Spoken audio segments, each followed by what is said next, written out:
Pessimism, or the philosophy of desire, has a marked allergy to academic encompassment. Schopenhauer, Nietzsche, and Freud all wrote the vast bulk of their works from a space inaccessible to the sweaty clutches of state pedagogy, as of course does Bataille. The most perfectly distilled attack upon institutional philosophy is probably that found in Schopenhauer's Parerga and Paralipomena, in its section entitled On University Philosophy. By the end of this text, Schopenhauer has argued that the university is inextricably comprised by the interests of the state, that this necessarily involves it in the perpetuation of the monotheistic dogmas that serve such interests, and that the consequent subservience to vulgar superstition completely devastates it, degrading it to a grotesquely hypocritical sophistry, fueled by a petty careerism, spiced by an envious hatred of intellectual independence, and articulated in a wretchedly obscure and distorted jargon that allows its proponents both to squirm away from the surveillance of the priests and to hypnotize a gullibly adoring public. It is scarcely surprising that he comes to conclude, if there is to be philosophy at all, that is to say, if it is to be granted to the human mind to devote its loftiest and noblest powers to incomparably the weightiest of all problems, then this can successfully happen only when philosophy is withdrawn from all state influence. This distaste has been fully reciprocated. One need only take note of Heidegger's remarks on Schopenhauer to get a taste of the university's revenge upon its assailants. The crass dismissal of Schopenhauer's aesthetics in the first volume of Heidegger's Nietzsche lectures is a quite typical example, and others can be found in Introduction to Metaphysics, his Leibniz lectures, What is Called Thinking, etc. What is at stake in both cases is not argument, however rancorous, but the relation of mutual revulsion between the academy and a small defined fragment of its outside. Neither recognizes the legitimacy of the other's discourse, for the university considers its other to be incompetent, whilst the part of this other, admittedly a very small part, that has seized and learnt to manipulate the weaponry of philosophical strife, considers the voice of the university to be irremediably tainted by civility. Little progress can be made in interpreting this conflict so long as one remains attached to idealistic notions of controversy or debate. The constitution of debates is the dominant mode of pacification employed by the university, the validation of certain manageable conflicts within the context of institutionalization, moderation, and the indefinite deferral of consequences. What is transcendental to academic debate is submission to socio-economic power. It might even be fair to suggest that it is Schopenhauer who first spoils the possibility of debate in this case, that Heidegger, for instance, is already provoked. The famous story about Schopenhauer setting his lectures at the same time as Hegel would be an example of this, a dramatization of the relation of exclusion that is at least as basic to the university as dialogue. Anybody who dismisses this gesture as mere perversity is lending implicit credence to the notion that the university gives each a chance to speak, providing a neutral space for the encounter of divergent types of thought. Schopenhauer does not take any such suggestion of academic impartiality seriously. The state has at all times interfered in the philosophical disputations of the universities and has taken sides, no matter whether it was a question of realists and nominalists, or Aristotelians or Ramists, or Cartesians and Aristotelians, of Christian Wolff, Kant, Fichte, Hegel, or anything else. Furthermore, the intervention of the state is a perpetually operative force that is immanent to the institution itself. University philosophy polices itself as part of its sordid flirtation with state power. It never occurs to a professor of philosophy to examine a new system that appears to see whether it is true, but he at once tests it merely to see whether it can be brought into harmony with the doctrines of established religion, with government plans, and with the prevailing views of the times. After all this, he decides its fate. By precipitating a non-dialogical collision with Hegel, Schopenhauer certainly demonstrated a measure of tactical ineptitude, but not strategic blindness. For it is difficult to imagine that anyone would want to suggest that an impartial space for the discussion of atheistic philosophy was available at the University of Berlin during the early 1820s. The power of Schopenhauer's diagnosis is that it is able to attend simultaneously to both the metaphysical conflict between philosophy and monotheism and the institutional forestalling of this conflict. This amphibiousness invests his critique of optimism with an enduring energy of dissent. Optimism is the general form of apology, at once the key to the metaphysical commitments of theology and the protection of these commitments from vigorous interrogation.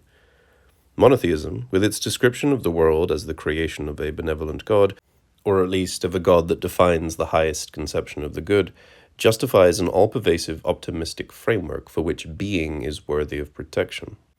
For the optimist, revolt, critique, and every form of negativity must be conditioned by a projected positivity.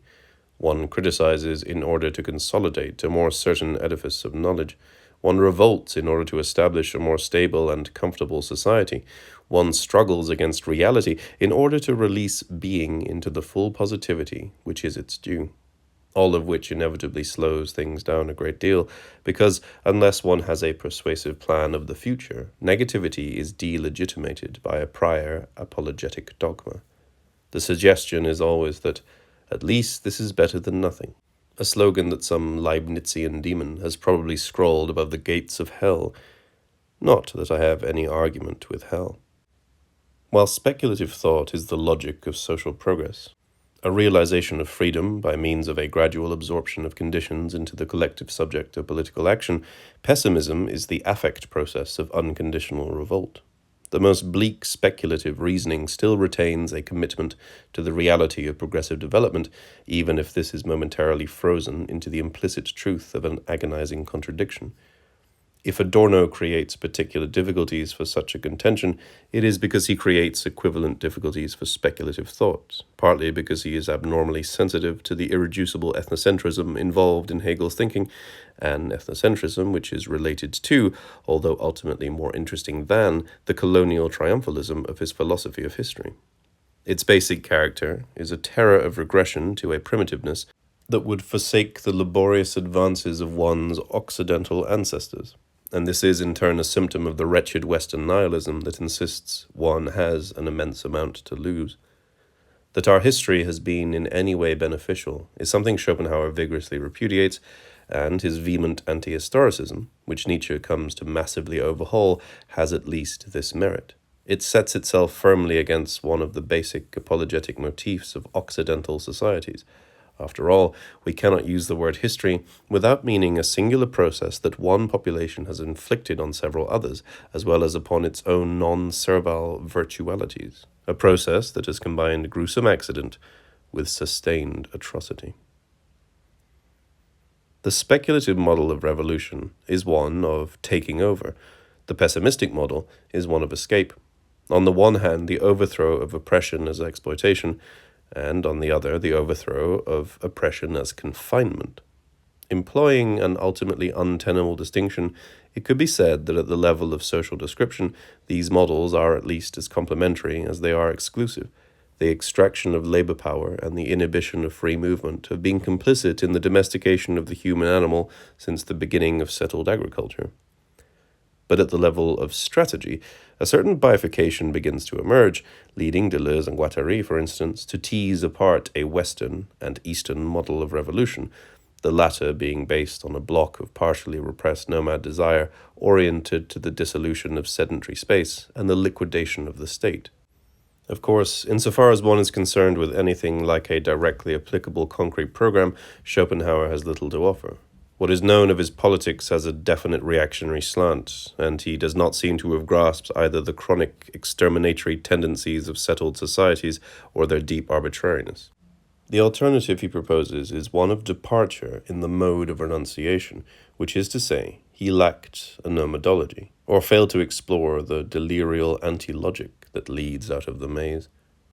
This is a claim at the same level as that which accuses Hegel of lacking a convincing account of the specifically modern dominion of commodity production, and helps to explain the impulse to the concrete associated with Nietzsche and with Marx.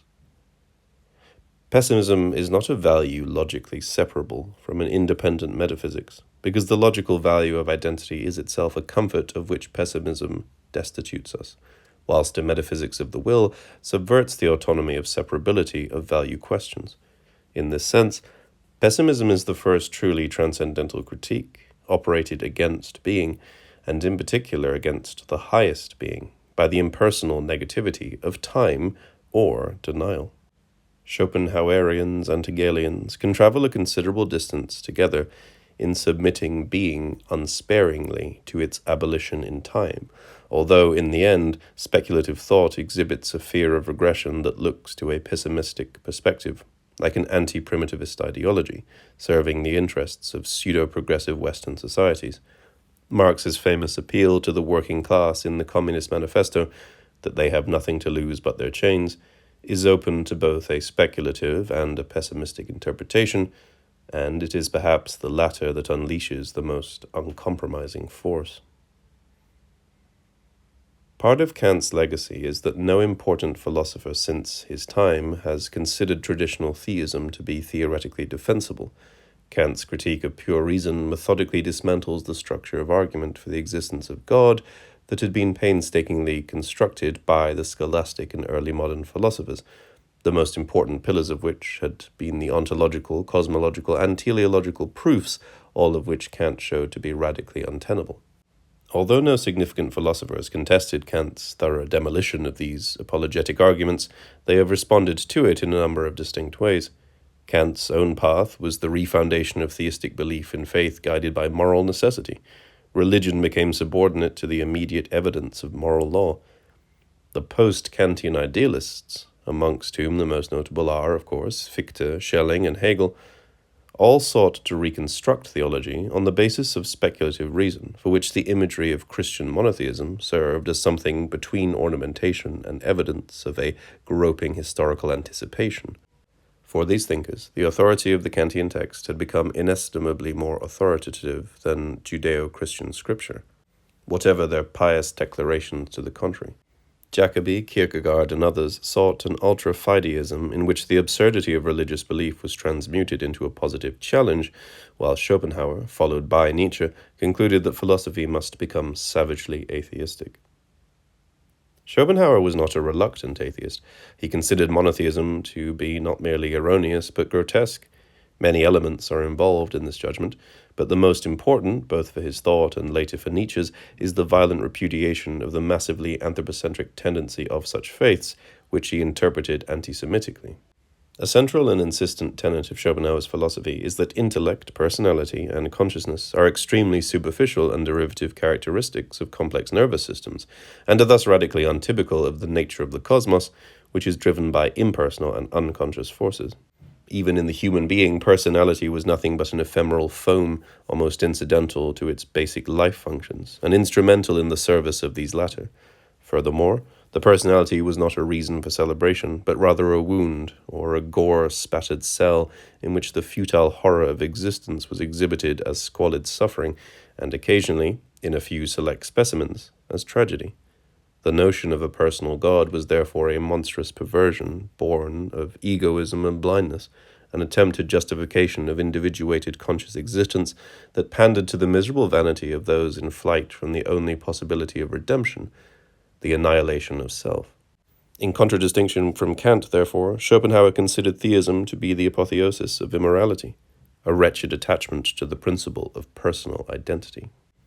Nietzsche wholeheartedly subscribed to the basic tenets of Schopenhauer's diagnosis, but sought to deepen his cosmology and to jettison the residual egoism that lay in its continued obsession with redemption.